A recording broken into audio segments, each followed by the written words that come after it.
Okay students, today we will continue our lecture. और यहाँ पे आज हम एग्जांपल 2.3 को देखते हैं कि इसमें आपने क्या करना है। लास्ट लेक्चर में we have learned the basic definitions and also we solved example 2.2। और उसमें हमने क्या किया था, एग्जांपल 2.2 में उसमें हमने फ्रीक्वेंसी डिस्ट्रीब्यूशन फाइंड किया था, जिसमें डेटा हमें गिवन था और वो जो अनग्रुप डेटा था उसको हमने ग्रुप फॉर्म में लिखा। उसके लिए हमने टेबल ड्रॉ किया जिसमें क्लास वेट्स हमने लिखे थे, क्लास बाउंड्रीज हमने बनाई थी, एंट्रीज को लिखा था, टैली मार्क्स हमने लगाए थे, मिड पॉइंट्स हमने निकालना सीखा और फिर हमने फ्रीक्वेंसी जो है उसके कॉरस्पॉन्डिंग जो हमारे पास क्लास इंटरवल थे वो हमने फाइंड आउट की थी। Example 2.3, as you can see on your screen, the data is given again. Given below are the mean annual death rates per thousands at ages 20 to 65. हमें जो death rate है जो as 20 से लेके 65 तक 1000 जो पर्सन है उनका वो दे दिया गया है in each of 88 occupational groups. अब हमने करना क्या है, construct a group frequency distribution. उसी तरह से हमने टेबल ड्रॉ करना है। इस डेटा को अगर आप देखें, this data is for 1 decimal. आप देखें सब वैल्यूज के बाद डेसिमल के बाद एक वैल्यू हमारे पास आ रही है, जैसे 7.5, 8.2, 6.2 एंड सो ऑन। इससे पहले जो हमने क्वेश्चन सॉल्व किया था उसमें 0 डेसिमल का डेटा था। अब चूंकि यहाँ पे 1 डेसिमल का डेटा है, सो सॉल्व हमने इसको भी वैसे ही करना है, but keep in your mind जब हम इसकी क्लास इसके जो हम बनाएंगे क्लास इंटरवल्स जब हम बनाएंगे तो उसमें भी हम इसको 1 डेसिमल की फॉर्म में हम लिखेंगे, ठीक है।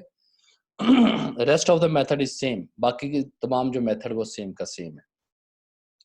ओके, फर्स्ट ऑफ ऑल हम क्या करते हैं, हम इसको स्कैन करते होते हैं डेटा को। अब देखें यहाँ पे मैनी वैल्यूज में be these values are 100 and more than 100। बहुत सारी वैल्यूज हमें दी हुई हैं, so you can take the screenshot. इसका आप ले लें ताकि जब हम क्वेश्चन नेक्स्ट सॉल्व करते जाएं तो ये आपके सामने रहे, ठीक है। आप इसको नोट कर लें। नोट करना तो maybe it will take some time. You have, I hope all of you have a mobile phone और you can also take a screenshot on your computer. वो आप ले लें ताकि वैल्यूज आपके पास नोट हो जाए। और आपके पास वैसे भी पीडीएफ फॉर्म में ये मैंने आपको दिया हुआ है।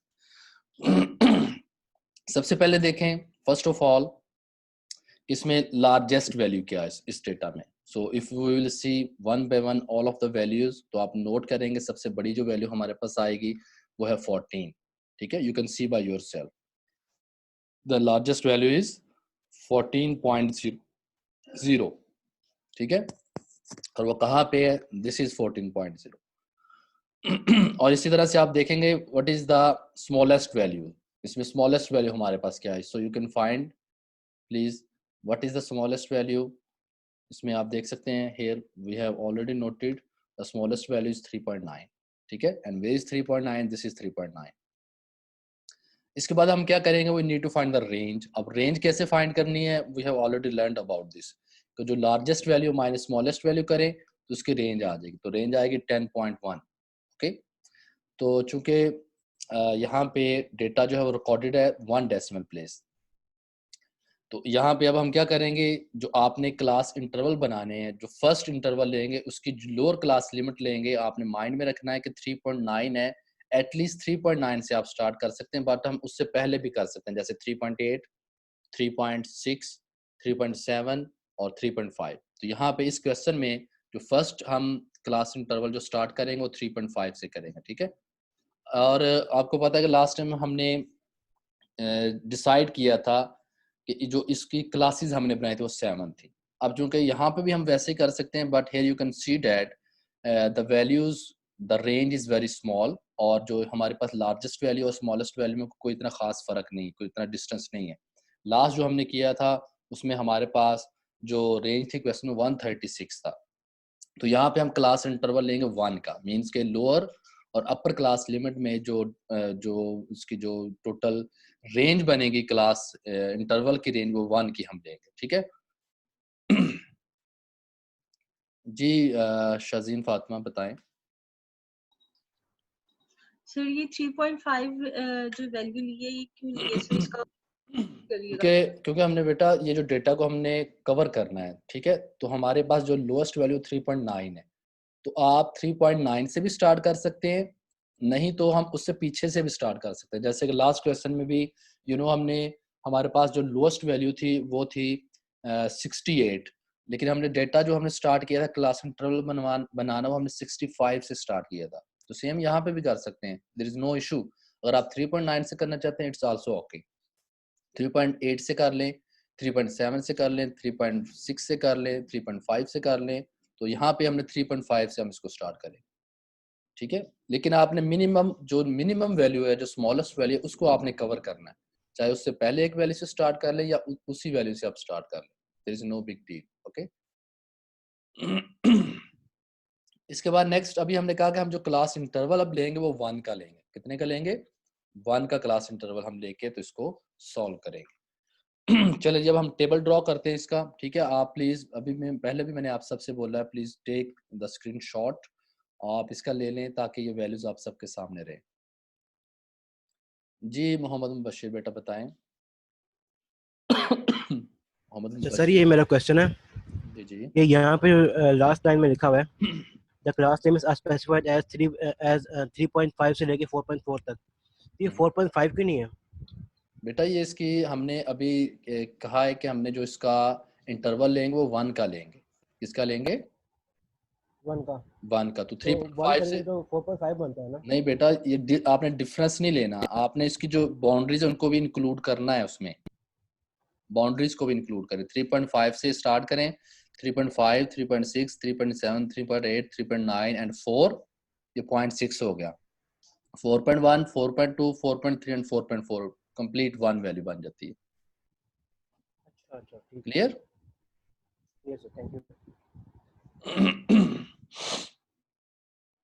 जी ठीक है, क्योंकि ये लास्ट भी हमने क्वेश्चन सॉल्व किया था और ये बात मैंने पहले भी बताई थी कि आपने इसको लोअर क्लास लिमिट और अपर क्लास लिमिट इसको आपने इंक्लूड करना है। ये नहीं आपने करना कि आपने इसका डिफरेंस नहीं लेना कि आप सम टाइम करते हैं 4.4 से -3.5 कर दें, ऐसा नहीं आपने करना। उससे तो ऑब्वियसली वो जो बाउंड्रीज की एक वैल्यू स्किप हो जाएगी और वो आपका जो है ना वो इंटरवल वो उसमें प्रॉब्लम आएगी।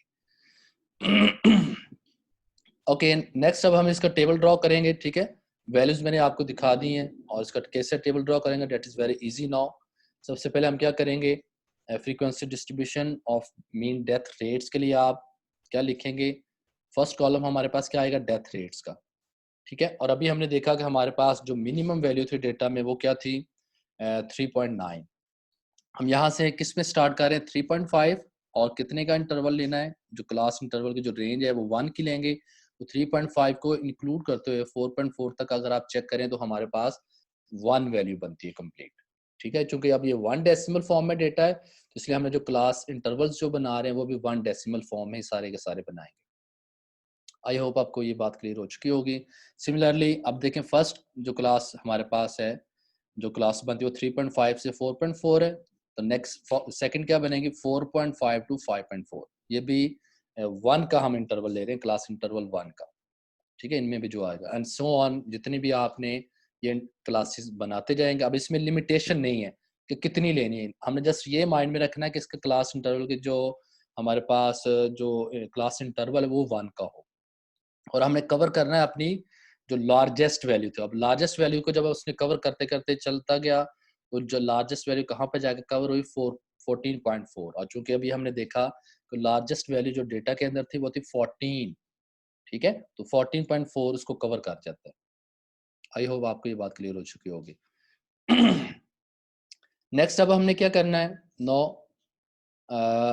We need to find class boundaries भी हम सीख लेते हैं फिर से दोबारा यहाँ पे आपकी वो रिवीजन भी हो जाएगी, how to find class boundaries, ठीक है।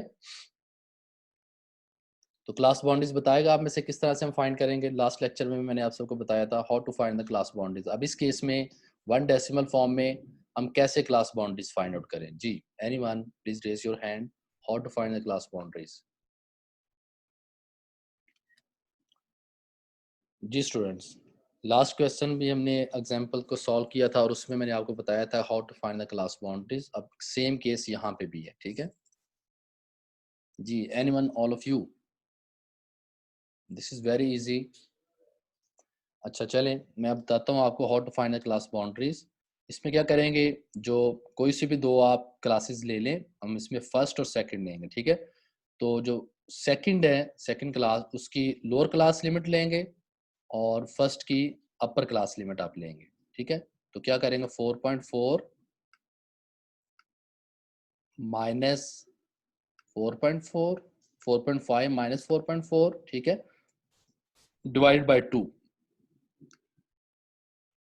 तो जब आप ये करेंगे तो आपके पास क्या आएगा, you can easily check, 0.1 divide by 2 आपके पास आएगा, 0.1 डिवाइडेड बाय 2 आएगा। और अगर आप इसको 2 से डिवाइड कर दें, ठीक है, 2 से डिवाइड करें तो क्या आएगा आपके पास, 0.05, 0.05। तो इसकी जो यहाँ पे जो वैल्यू हम जो है, जैसे लास्ट भी हमने किया था, प्लस और माइनस करेंगे 0.05। लास्ट केस में आपको पता होगा उसमें 0 डेसिमल का डेटा था, तो 0.5 को हमने प्लस और माइनस किया था। क्योंकि ये 1 डेसिमल का डेटा है, इसलिए यहाँ पे जो हमने क्लास बाउंड्रीज निकालनी है उसके लिए 0.05 को जो लोअर क्लास लिमिट में से माइनस करते जाएंगे और अपर क्लास लिमिट में वो प्लस करते जाएंगे। क्लियर? तो करें, 3.5 में से 0.05 माइनस करें तो 3.45 रह जाएगा, 4.4 में 0.05 ऐड करेंगे तो 4.45 हो जाएगा। सिमिलरली हर लोअर क्लास लिमिट में से 0.05 माइनस करते जाएंगे और अपर क्लास लिमिट में उसको प्लस करते जाएंगे, as you can see here. तो इस तरह से हमारी तमाम के तमाम क्लास बाउंड्रीज बन जाएंगी। आई होप आपको ये बात क्लियर हो चुकी होगी, how to find the class boundaries. और यहाँ पे फिर से आपकी रिवीजन भी होगी कि क्लास बाउंड्रीज किस तरह से हम निकालेंगे और कैसे वो वैल्यू हम लेंगे, ठीक है। This is very easy now. The next step, after death rates हमने निकाल लिए जिसके लिए हमने क्लासेस बनाई और 1 का इंटरवल लिया, फिर क्लास बाउंड्रीज हमने बनाई इस टेबल में। नेक्स्ट अब हम क्या करेंगे, या तो एंट्रीज लिखते हैं, you know to write the entries it is a little bit difficult. Tally marks जो है दैट इज वेरी इजी। तो टेली मार्क्स के थ्रू अब हम फ्रीक्वेंसी को फाइंड आउट करेंगे, ठीक है। टेली मार्क्स कैसे लगाते हैं, टेली मार्क्स के लिए we need to check the values one by one. जैसे जो हमारा गिवन क्वेश्चन है ये वाला, इसमें आप देखेंगे वैल्यूज को वन बाय वन चेक करेंगे। कैसे वन बाय वन चेक करेंगे, फर्स्ट ऑफ ऑल आप देखेंगे 7.5, आप चेक करेंगे 7.5 कहाँ पे आता है। So we can easily see, अब अगर हम 7.5 देखें तो 7.5 यहाँ पे आता है, दिस वन। तो इसमें इस जो हमारे पास जो टेबल है इसमें एक लाइन आप ड्रॉ कर देंगे, जैसे ये उसने लाइन ड्रॉ की हुई है, ठीक है। अब चूंकि यहाँ पे तो कंप्लीट है टेबल, जैसे फॉर एग्जांपल यहाँ पे हम लिख लेते हैं, एक लाइन ऐसे ड्रॉ कर देंगे इसके इसके करस्पॉन्डिंग। क्लियर? इसी तरह से सेकंड वैल्यू आप देखेंगे जिस भी क्लास में वो आएगी वो एक और वहां पे भी एक लाइन ड्रॉ कर देंगे एंड सो ऑन। जितनी बार कोई वैल्यू रिपीट होगी उतनी बार इसको ड्रॉ करेंगे।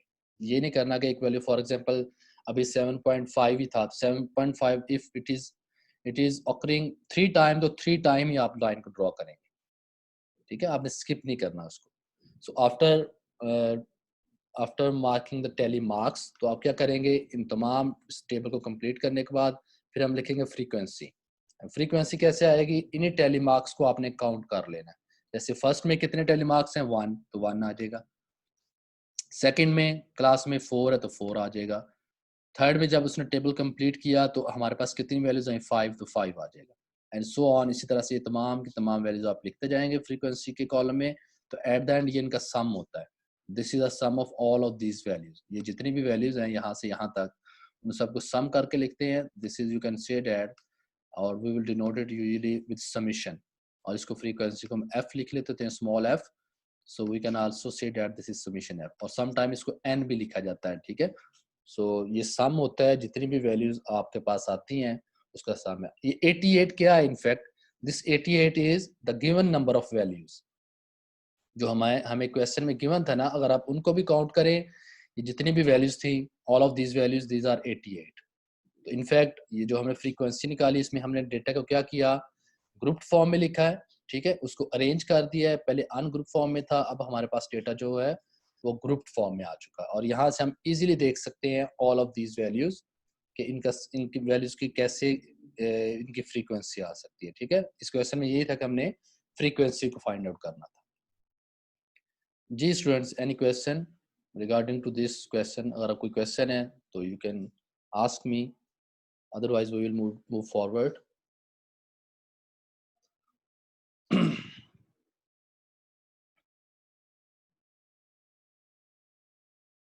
जी हनान इकबाल, आपने क्वेश्चन किया था कि इस क्वेश्चन में क्लास इंटरवल में 1 डेसिमल में डेटा लेना क्यों? बेटा क्योंकि डेटा हमें गिवन ही 1 डेसिमल फॉर्म में। अभी क्वेश्चन अगर आप देखें हनान, तो इस क्वेश्चन में देखें तमाम के तमाम वैल्यूज 1 डेसिमल फॉर्म में, इसलिए हमें 1 डेसिमल फॉर्म में हमने क्लासेस को बनाया। अगर ये 1 डेसिमल ना होता, मे बी नेक्स्ट क्वेश्चन हो उसमें 2 डेसिमल हो, तो फिर आप 2 डेसिमल की फॉर्म में लिखेंगे। और अगर जैसे लास्ट क्वेश्चन हमने किया तो उसमें 0 डेसिमल था, तो फिर हमने उसको डेसिमल फॉर्म में नहीं लिखा था। So it's depend on the given values, given data, किस फॉर्म में क्वेश्चन है उसी के अकॉर्डिंग हम अपना जो है ना वो टेबल को ड्रॉ करेंगे।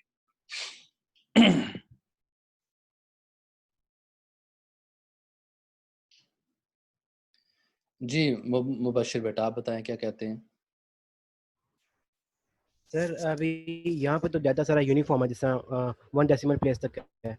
अगर डाटा अनयूनिफॉर्म हो, नॉन यूनिफॉर्म मतलब कुछ डाटा इसका 1 डेसिमल प्लेस तक हो, कुछ 2 तक हो, कुछ 3 तक हो, उसके लिए हम क्या करेंगे फिर? उसके लिए फिर आप ये कर लेना, फर्ज करें कि अगर तो हमने देखना कि मैक्सिमम डेटा कहाँ तक, अगर 2 डेसिमल के फॉर्म में तो हम we can also write 0.00, point लगा के तो 00 के फॉर्म में भी हम उसको लिख सकते हैं, ठीक है। लेकिन सही। आई होप सो कि आपको क्वेश्चन इसी तरह से आपको दिए जाएंगे कि जिसमें ऑल द डेटा इज में बी 1 डेसिमल और 0 डेसिमल और 2 डेसिमल के फॉर्म में देंगे, ठीक है। ठीक है सर। जी इसी तरह से एग्जांपल 2.4 है, ये 2 डेसिमल की है। आई थिंक मैंने आपको ये एग्जांपल खुद से भी कहा था कि आप खुद से भी देख लें। Now you need to solve this example 2.4 by yourself, और अगर आपको इसमें कोई प्रॉब्लम हुआ आफ्टर सॉल्विंग तो फिर आप मेरे से शेयर कर लीजिएगा, ठीक है। So next we will solve, ठीक है। ये एग्जांपल 2.4 नोट कर लें, इसको भी आपने खुद से सॉल्व करना है। और next topic is what is cumulative frequency distribution. Cumulative frequency distribution क्या होता है, उससे रिलेटेड हम देखेंगे अब चीज़ों को।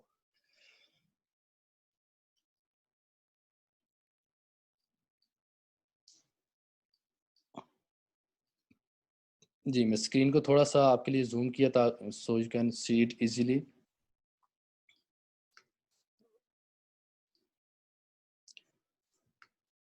As by the name cumulative frequency distribution, ये क्या होती है? The definition you can easily see the total frequency of a variable from its one end to a certain value. Total जो फ्रीक्वेंसी होती है किसी एक एंड से किसी सर्टेन वैल्यू तक, उसको सम करते हैं, ठीक है, इसमें सम करते जाते हैं। All the base is known as cumulative frequency, ठीक है। इसको हम क्यूमुलेटिव फ्रीक्वेंसी कहते हैं कि क्या करते हैं, एक किसी भी एंड से लेके किसी खास वैल्यू तक जो फ्रीक्वेंसीज को सम किया जाता है। जैसे इससे पहले हमने फ्रीक्वेंसीज फाइंड की थी, उसमें तो हमने जस्ट इंडिविजुअल वैल्यूज लिखी थी हर क्लास की। जब क्यूमुलेटिव फ्रीक्वेंसी लेते हैं तो उसमें क्या करते हैं, एक और कॉलम उसके आगे ही ड्रॉ कर लेते हैं। तो फर्स्ट एज इट इज आ जाता है, और नेक्स्ट में जो पिछली जो हमारे पास फ्रीक्वेंसी की वैल्यू जैसे हमने फाइंड आउट की थी, उनको सम करते करते करते आप एट द एंड तक उसको ले जाते हैं। यहाँ पे गिवन हो सकता है कि सर्टेन वैल्यू तक जाएं, या वैसे कह दिया जाता है फाइंड द क्यूमुलेटिव फ्रीक्वेंसी। अभी मैं इसका मेथड आपको बताऊंगा और इस क्वेश्चन के थ्रू भी हम आप इसको समझ सकते हैं। यहाँ पे 2 टाइप्स इसकी बताई गई हैं, ठीक है। कौन कौन सी? लेस देन और more then base of the variable. कि यहाँ पे 2 फ्रीक्वेंसीज को डिस्कस करेगा। एक लेस देन फ्रीक्वेंसी डिस्ट्रीब्यूशन क्या होती है, और मोर देन फ्रीक्वेंसी डिस्ट्रीब्यूशन क्या होती है, वो हम देखते हैं। सो यहाँ पे मैं मार्क भी कर रहा हूँ, if the cumulation process is from the lowest value to the highest value, ठीक है, it is refer to as less than type of cumulative frequency distribution. अगर क्या हो, वैल्यूज क्या हो, प्रोसेस जो है वो lowest value to the highest value, कि लोएस्ट वैल्यूज से हाईएस्ट वैल्यूज की तरफ अगर जब हम जाएंगे, इस तरह की जो क्यूमुलेटिव फ्रीक्वेंसी होती है उसको कहते हैं less than. Clear? Please note down this definitions, और इसको आप हाईलाइट कर लें कि लेस देन में क्या होता है कि लोएस्ट वैल्यू से हाईएस्ट वैल्यू की तरफ जब हम जाएंगे तो इस टाइप की जो फ्रीक्वेंसी होती है उसको कहते हैं less than type cumulative frequency distribution. और इसी तरह से अगर हम बात करें मोर देन की, सो मोर देन उसकी भी डेफिनेशन यहाँ पे गिवन है। मोर देन में क्या होता है, उसके बिल्कुल ऑपोजिट है जो इससे पहले हमने देखा है, when the frequency are cumulative from the highest value to the lowest value. जो लेस देन था उसमें था lowest value to highest value, जबकि इसी में जो मोर देन है इसमें highest value to the lowest value. Clear? ये दोनों को मैं आप फर्क अपने माइंड में रखें, ठीक है। अभी हम इससे रिलेटेड क्वेश्चन करते हैं। लास्ट एग्जांपल को हम डिस्कस कर लेंगे और टेबल ड्रॉ करेंगे जिसमें आप you can easily understand how to find less than और more than type of cumulative frequency.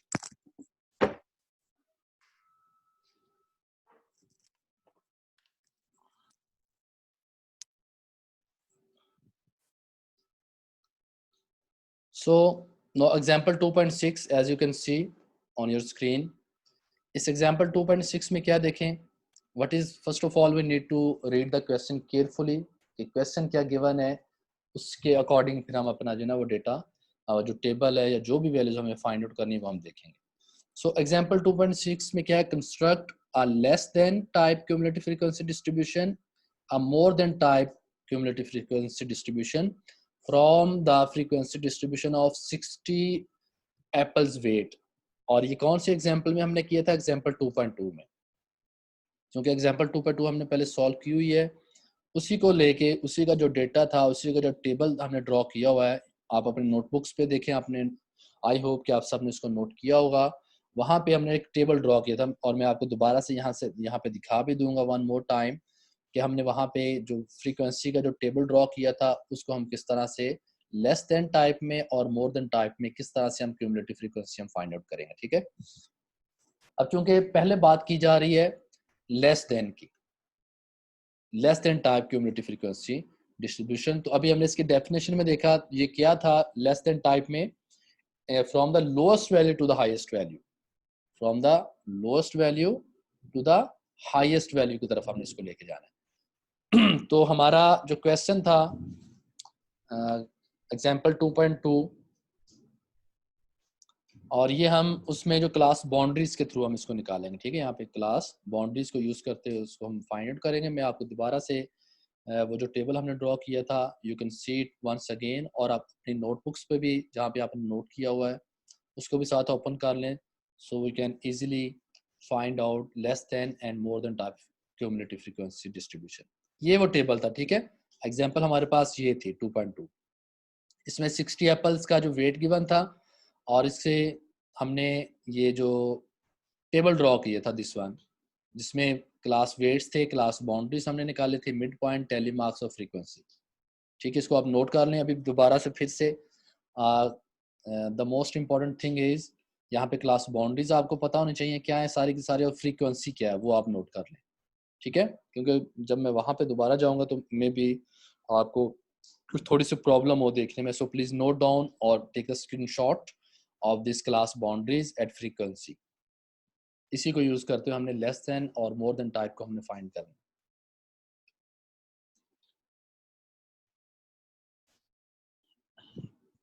और मैं आपको टाइम दे रहा हूँ, अगर आप वैसे नोट करना चाहते हैं तो क्लास बाउंड्रीज को नोट कर लें और फ्रीक्वेंसी को आप नोट कर लें ताकि हम अपना क्वेश्चन जो है इसको कंप्लीट कर पाएं।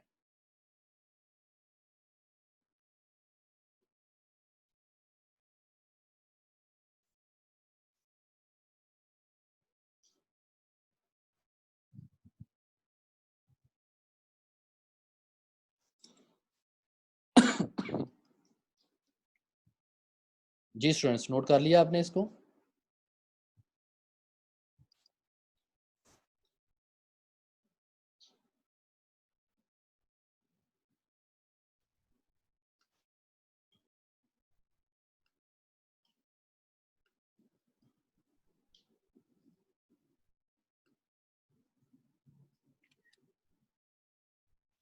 जी दिलपजीर आबद, वेरी गुड, ठीक है, शाबाश, ठीक है। अगर आपने नोट कर लिया तो अब हम इस टेबल को कंप्लीट करते हैं। वो जो क्वेश्चन था हमारा दिस वन, ठीक है। अभी आपने क्लास बाउंड्रीज को नोट कर लिया, ठीक है। अब हमने फर्स्ट इसका जो पार्ट है वो है less than type cumulative frequency. तो लेस देन टाइप में देखें आपने जो सबसे lowest value to highest value की तरफ हम जाएंगे, ठीक है। तो कैसे इसका टेबल ड्रॉ करेंगे, आप वेट में लिखेंगे लेस देन 64.5, अब लेस देन, क्योंकि अभी हमने कहा है कि लेस देन में lowest value to highest value की तरफ जाना है, तो हमारे पास जो लोएस्ट वैल्यू है क्लास बाउंड्रीज में देखें वो कौन सी है, 64.5 ही है ना, उससे कम तो कोई वैल्यू नहीं है। ठीक है, नेक्स्ट आप क्या करेंगे, फिर सेकंड जो हमारे पास जो लिमिट है अपर क्लास लिमिट में और लोअर क्लास में दोनों में जो आ रही है वो 84.5, नेक्स्ट आ रही है 104.5, 124.5, 144.5 and so on up to आपने हाईएस्ट वैल्यू जो हमारी क्लास बाउंड्रीज में है वहां तक आप इसको लेके जाएंगे। ठीक है, दिस इज वेरी इजी कि आपने जो क्लास बाउंड्रीज बनाई थी इस क्वेश्चन में उन्हीं की आपने जो सबसे लोएस्ट वैल्यू है वहां से स्टार्ट करना है और साथ आपने ये भी लिखना है लेस देन, क्योंकि लेस देन क्यूमुलेटिव फ्रीक्वेंसी हम फाइंड कर रहे हैं। So with all of these values we need to write less than and so on, less than 204.5। अब आप क्या करें, वो जो टेबल हमने ड्रॉ किया था जो भी आपने नोट किया क्लास बाउंड्री फ्रीक्वेंसी में, देखें कि लेस देन 64.5 में क्या हमारे पास कोई फ्रीक्वेंसी की वैल्यू है, check it. Less than mean कि 64.5 से कम कोई वैल्यू हमारे पास है डेटा में, हमारे पास कोई वैल्यू नहीं है डेटा में, क्योंकि हमारा डेटा ही कहाँ से स्टार्ट हो रहा था, लोएस्ट वैल्यू क्या थी उसमें, as you know 68। It's mean कि 64.5 से लेस देन हमारे पास कुछ भी नहीं है, तो उसकी जगह पे हम फिर क्या लिख देंगे, 0। आई होप आप सबको ये बात क्लियर हो चुकी होगी। ठीक है, नेक्स्ट आप देखें लेस देन 84.5, वो जो क्लास बाउंड्रीज थी लेस देन, तो हमारे पास जो फर्स्ट इंटरवल है वो है 64.5 टू 84.5, तो यहाँ तक 84.5 से लेस देन जो हमारे पास वैल्यू टेबल में वो है 9, तो आप यहाँ पे 9 लिख दें।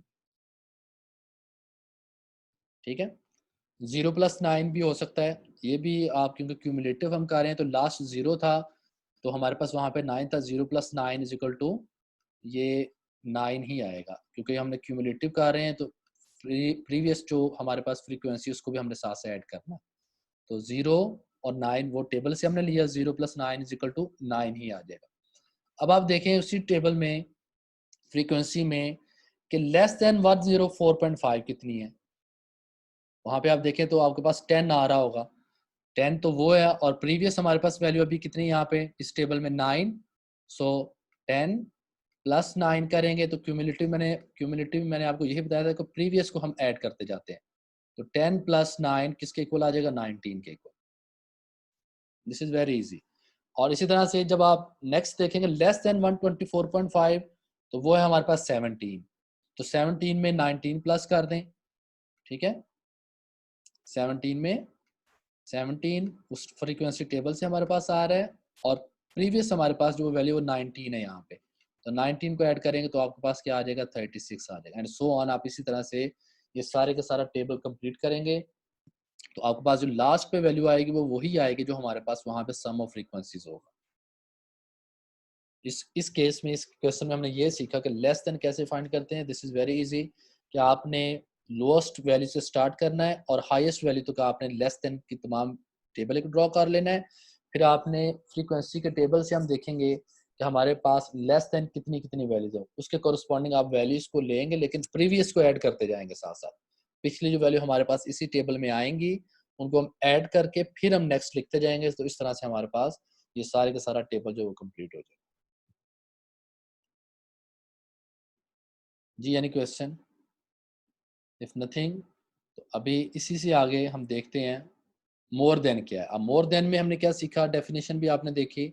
इन more than type frequency distribution हम क्या करते हैं, स्टार्ट करते हैं कहाँ से, from the highest value to lowest value, highest value से चलते हैं और लोएस्ट वैल्यू की तरफ चलते हैं। और ये फ्रीक्वेंसी डिस्ट्रीब्यूशन की बात होती है जो हाईएस्ट और लोएस्ट की वैल्यू की बात हम करते हैं।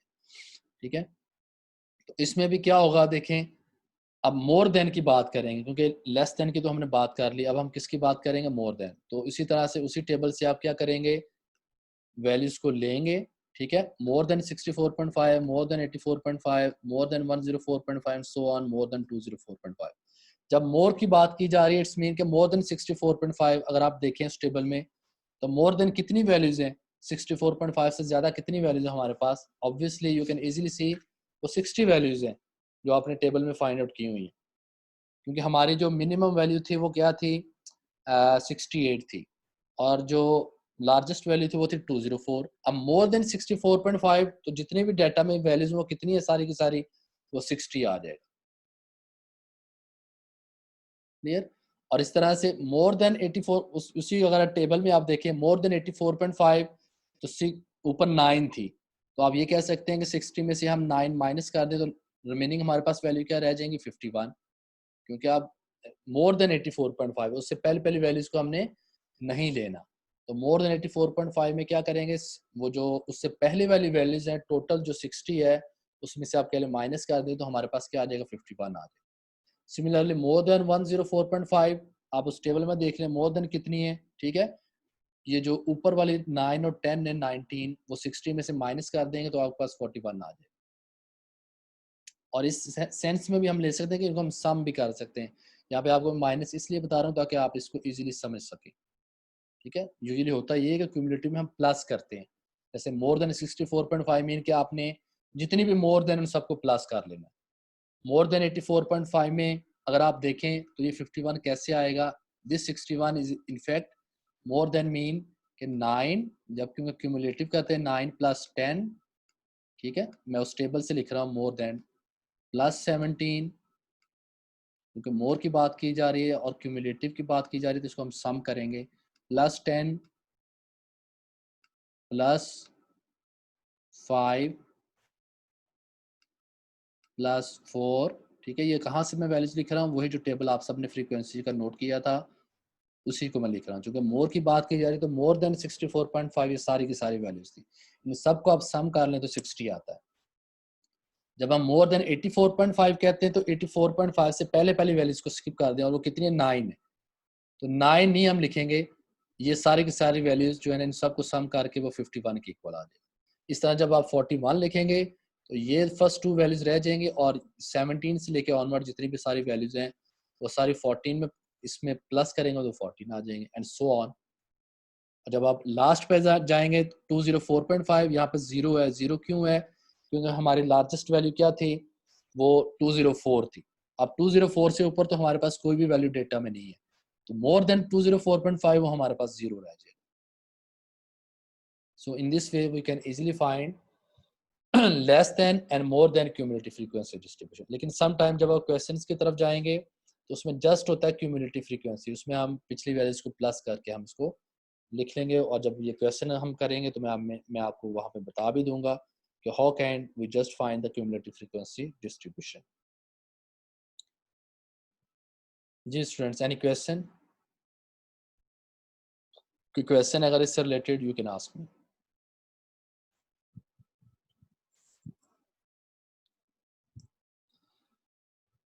Okay, next our topic is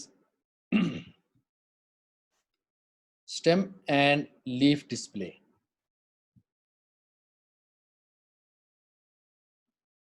ये किस लिए हम यूज करते हैं stem and leaf display? पहले तो हम ये देखते हैं कि why we use this stem and leaf display. A clear disadvantages of using a frequency table is that identity of individual observation is lost. क्योंकि अभी हमने क्वेश्चन हमने काफी सारे क्वेश्चन सॉल्व किए हैं एग्जांपल्स को, उसमें ये होता है कि किसी भी जो इंडिविजुअल वैल्यू उसको नहीं हम देख पाते कि वो कहाँ पे है, उसकी अपनी आइडेंटिटी लॉस्ट हो जाती है। जब हम ग्रुप करते हैं डेटा को ग्रुप की फॉर्म में लिखते हैं तो क्या होता है कि जो इंडिविजुअल वैल्यूज होती हैं उनकी इंडिविजुअल आइडेंटिटी वो लॉस्ट हो जाती है, उसका हमें नहीं पता होता कि वो कहाँ पे है।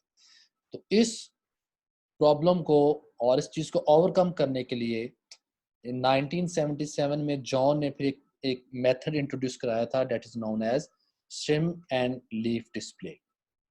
इसमें क्या करते हैं, कोई भी वैल्यूज को डिवाइड करते हैं स्टेम एंड लीफ की फॉर्म में, ठीक है। इसके लिए भी एक टेबल ड्रॉ करते हैं दैट इज वेरी इजी कि कोई भी जो वैल्यू होती है उसको दो हिस्सों में डिवाइड कर दिया जाता है।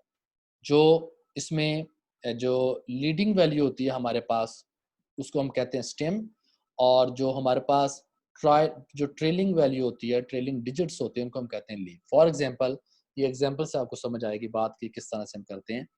फॉर एग्जांपल हमारे पास 243 है कोई वैल्यू है और हमने इसको स्टेम एंड लीफ डिस्प्ले की फॉर्म में लिखना है, तो उसके लिए क्या करेंगे, यूजुअली हम लिखते हैं लीडिंग डिजिट, टेबल जब हम ड्रॉ करते हैं लीडिंग डिजिट और इसी तरह से एक में हम लिखते हैं ट्रेलिंग डिजिट्स। लीडिंग डिजिट्स क्या होता है, जैसे 243 है तो 243 में 243, तो इट्स अप टू यू कि आपने लीडिंग डिजिट्स 1 लेना है या 2 लेना है, बोथ इज ओके, ठीक है। और समटाइम ये डिपेंड करता है डेटा के ऊपर भी, लेकिन चूंकि हम यहाँ पे 243 ले रहे हैं तो यहाँ पे देयर आर 2 चॉइसेस। यहाँ चूंकि आप सामने भी देख सकते हैं कि 2 फॉर्म में हम इसका लीडिंग डिजिट ले सकते हैं। Either you take leading digits only 2, अगर हम जस्ट 2 को लेंगे लीडिंग डिजिट तो 2 यहाँ पे आ जाएगा, और जो रिमेनिंग 4 और 3 है वो ट्रेलिंग डिजिट होगा, वो ट्रेलिंग के कॉलम में हमारे पास आ जाएगा। This is in the case when we will take the 1 leading digit, जब हम एक लीडिंग डिजिट लेंगे। But if we will take 2 leading digit, जैसे वही 243 था, 243 एग्जाम्पल वही है हमारे पास 243, अगर हम 2 लीडिंग डिजिट्स लेंगे 2 और 4 को लेंगे लीडिंग डिजिट, तो फिर हमारे पास ट्रेलिंग क्या रह जाएगा, just 3। So in second column second table you can see leading digit is 24 और ट्रेलिंग डिजिट आ जाएगा 3। So this is very easy way to display the data, और यहाँ से जो उसकी आइडेंटिटी होती है डेटा की वो भी हम इजीली फाइंड आउट कर लेते हैं कि कौन सा डेटा कौन सी वाली कहाँ पे मौजूद है। अभी हम क्वेश्चन सॉल्व करते हैं और इससे आपको फर्दर क्लियर हो जाएगा कि किस तरह से हम स्टेम एंड लीफ डिस्प्ले जो है उसको एक टेबल की प्रॉपर टेबल की फॉर्म में, जब हमारे पास अनग्रुप डेटा गिवन हो तो किस तरह से हम उसको कंस्ट्रक्ट कर सकते हैं। For example we have example 2.7. Please read this example by yourself first of all कि क्या गिवन है और हमने क्या फाइंड करना है। जी ऑल ऑफ यू देखें कि क्या गिवन है और क्या हमने फाइंड आउट करना है।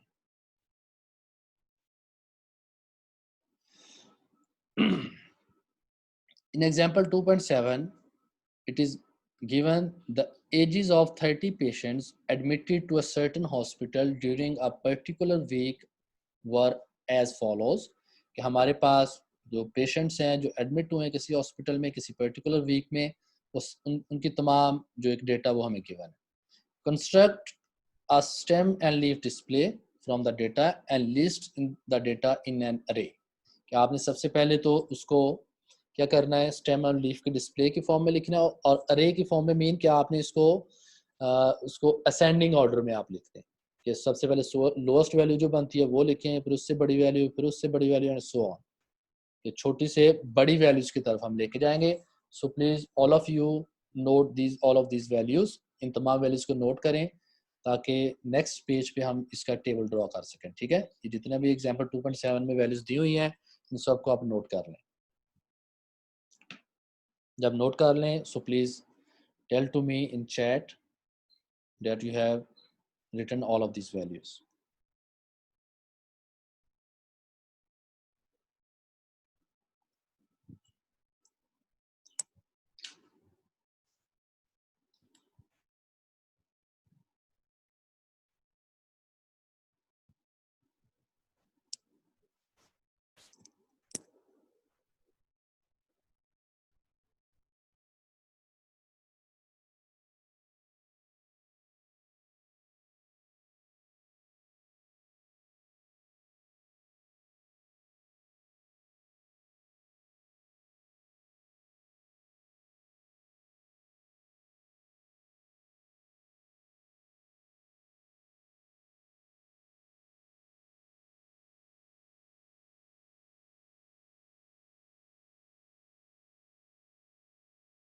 आई होप स्टूडेंट्स कि आप सब ने इन वैल्यूज़ को नोट कर लिया होगा।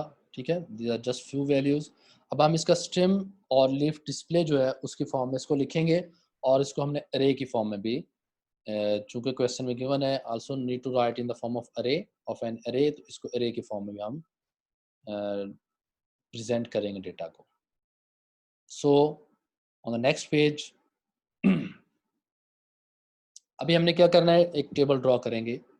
ठीक है, और जो आप स्क्रीन पे देख भी सकते हैं we have already drawn the table. इसमें क्या करेंगे, फर्स्ट ऑफ ऑल स्टेम या इसको लीडिंग डिजिट भी लिखते हैं, ये कॉलम ये आप बनाएंगे, और दूसरा है लीफ और ट्रेलिंग डिजिट, इसको हम लिखेंगे, ये यहाँ पे आ जाएंगे। जी तो देखें आपके पास जो वैल्यूज गिवन है ये 2 डिजिट्स के फॉर्म में, ऐसा ही है ना, all the values are in the form of 2 digits, 48 है, 31 एंड सो ऑन। क्लियर? सबसे पहली वैल्यू आपके पास क्या है, 48, एज यू कैन सी 48 है, तो हमारे पास लीडिंग डिजिट क्या आएगा, 4 आएगा, और ट्रेलिंग डिजिट इसी 4 का जो साथ है वो है 8 आ जाएगा। ठीक है, आप साथ साथ जो वैल्यूज आपने नोट की हैं उनको देखते जाएं। नेक्स्ट वैल्यू हमारे पास 31 है, तो लीडिंग डिजिट 3 आएगा और उसका जो ट्रेलिंग डिजिट है वो 1 आ जाएगा। नेक्स्ट वैल्यू 54 है, तो 5 लीडिंग डिजिट होगा। ठीक है, 5 क्या होगा हमारे पास, लीडिंग डिजिट, और ट्रेलिंग 4 आ जाएगा। फिर है 37, 37, तो लीडिंग डिजिट तो हमने पहले से लिखा हुआ है 3, अब दोबारा उसको लिखने की जरूरत नहीं है, 3 तो हमने पहले से लिखा हुआ है, उसका जो ट्रेलिंग डिजिट है, जो लीफ है 7, वो फिर हम इसके सामने लिखेंगे। क्लियर? कि फॉर एग्जांपल हमने एक लीडिंग डिजिट और स्टेम को पहले से लिखा हुआ है और फिर से रिपीट हो रहा है, दोबारा उस स्टेम को लिखने की या लीडिंग डिजिट को लिखने की जरूरत नहीं है, it will be written only one time. हाँ, उसका जो ट्रेलिंग डिजिट है वो उसके आगे स्पेस दे के वो आगे हम लिखते जाएंगे, जैसे कि आप यहाँ पे टेबल को देख भी रहे हैं कि वो कंप्लीट हुआ है, जिसमें जो लीडिंग डिजिट्स हैं वो तो वन टाइम ही है, लेकिन जो उसके आगे लीफ और ट्रेलिंग डिजिट्स हैं they are may be 1 2 3 4 5 and so on, many many. तो ये इसी वजह से है कि वो जो रिपीट होता है लीडिंग डिजिट वो तो वन टाइम ही रहता है, लेकिन जो उसका जो स्टेम है अगर सॉरी जो ट्रेलिंग डिजिट है वो डिफरेंट है, तो उसके आगे हम लिखते जाएं। क्लियर? 37 हमने लिख दिया। नेक्स्ट देखिए 18 है, तो 1 लीडिंग डिजिट आएगा और लीफ हमारे पास ट्रेलिंग डिजिट आ जाएगा। क्लियर? ठीक है, और इसी तरह से 64 है, तो 6 लीडिंग डिजिट आएगा और लीफ हमारे पास 4 आ जाएगा। आई होप कि आपको ये समझ आ चुका होगा, और इसी तरह से इस पूरे के पूरे टेबल को आपने कंप्लीट करना है। जी मोहम्मद मुबशिर बेटा बताएं, आप क्या कहते हैं? मोहम्मद मुबशिर। सर मेरा क्वेश्चन ये था कि एक सेम नंबर रिपीट हो सकता है डाटा के जी अंदर? जी, रिपीट हो सकता है। फॉर एग्जांपल हमारे पास 18 2 टाइम्स आ गया, तो स्टेम हाँ तो जी, 1 ही रहेगा, 8 को 1 टाइम लिखेंगे, फिर 2 टाइम सेकंड टाइम फिर लिखेंगे आप। यानी 8 को हम 2 दफा लिखेंगे। जी, 2 दफ़ा अगर वो रिपीट हो रहा है तो 2 दफ़ा लिखेंगे, 3 दफ़ा एंड सो ऑन, जितनी बार ठीक है भी सर। हो। ठीक है,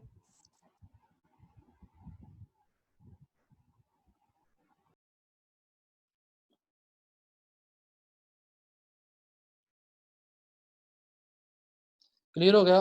ठीक है, आप सबको ये बात कि किस तरह से हम इस डेटा को यहाँ पे स्टेम और लीफ में लिख सकते हैं। आई थिंक कि ये सारी की सारी वैल्यूज तो उसी तरह से जैसे आपको मैंने बता दी है, few values same the other values you can write in this table, कि वो तमाम के तमाम वैल्यूज को आपने इस तरह से प्रेजेंट करते जाना है कि स्टेम जो हमारे पास लीडिंग डिजिट है वो तो वन टाइम ही रहेगा, लेकिन जो ट्रेलिंग डिजिट जितनी बार वो चाहे तो एक ही डिजिट रिपीट हो रहा है या डिफरेंट आ रहे हैं, तो उसके आगे आप उसको लिखते जाएंगे। ठीक है, नेक्स्ट इसी क्वेश्चन में उसने कहा था कि आपने इसको क्या करना है, अरेंज करना है in the form of an array. तो हम यहाँ पे बड़ी इजीली हम इसको अरेंज कर सकते हैं। कैसे? एज यू कैन सी कि इसको अगर हमने अरे की फॉर्म में अरेंज करना है, जिसमें ascending to descending, ascending order में हमने इसको लिखना है, lowest value to largest value. तो आप देखें इस टेबल में जो सबसे लोएस्ट वैल्यू बन रही है वो है 1 को लेंगे, 1 के साथ क्या आएगा, 2 आ जाएगा, तो 12 आ जाएगा। नेक्स्ट देखें 1 के साथ क्या आएगा, 8, तो 18 आ जाएगा। नेक्स्ट देखें 2 के साथ यहाँ पे जो लीफ के अंदर जो स्मॉलेस्ट वैल्यू उसको पहले लें, 6, 26 आ जाएगा। फिर देखें इसी 2 के अंदर जो लीफ में 6 से बड़ी कौन सी वैल्यू, 7, तो 27 आ जाएगा। फिर देखें और भी कोई वैल्यू रहती है, यस 9, तो 9 29 हो जाएगा। फिर 3 की तरफ आ जाएं, 3 के साथ देखें लीफ में सबसे छोटी वाली कौन सी, 0, तो 30 आ जाएगा। फिर देखें कौन सी 0 से बड़ी, 1, 31 आ जाएगा, and so on. Clear? So in this way we can also write the data in the form of an array। तो इसी तरह से आप सारे का सारा ये जो array के फॉर्म इसको कंप्लीट कर लें। I hope this is very easy and now all of you have understood how to write stem and leaf display, और किसी भी जो इसको अरे की फॉर्म में लिखना है तो वो भी हम लिख सकते हैं।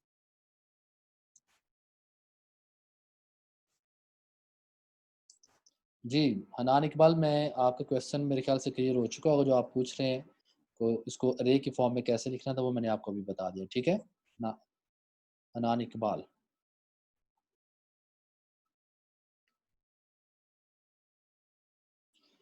जी वेरी गुड।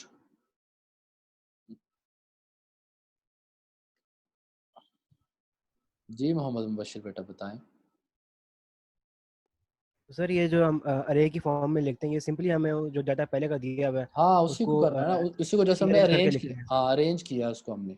और वो कैसे किया इस और तो टेबल को, कोई फर्क नहीं है। हाँ इसमें और कोई फर्क नहीं है, ठीक है। वैल्यूज तो वही रहेंगी, जस्ट हमने इसको अरेंज करके लिखा है, उसमें कोई फर्क उसमें डिफरेंस ये है कि अब हमने इसको प्रोसेस कर दिया। क्या प्रोसेस कर दिया है, कोई इसको हमने अरेंज कर दिया है असेंडिंग ऑर्डर में, ठीक है। जस्ट पहले तो रॉ डेटा था, अनग्रुप डेटा था, अब कोई ना कोई हमने इस पे प्रोसेस लगा के हम इसको अरे के फॉर्म में ले आए, ठीक है मुबशिर जी। यहाँ तक अगर आप सबको कोई बेटा कोई प्रॉब्लम है, कोई क्वेश्चन है, सो you can share with me, ठीक है।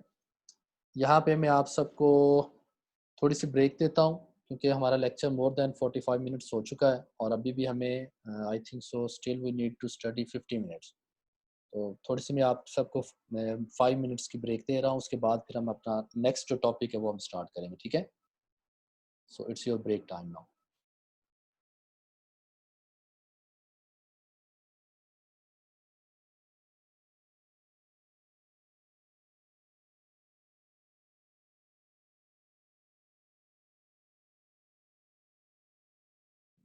और ब्रेक डजंट मीन कि आप सब ने जाना है, you just it's your rest time कि इसके बाद हम स्टार्ट करते हैं। आप सब ने सेशन के अंदर ही रहना है, इसको लीव नहीं करना किसी ने।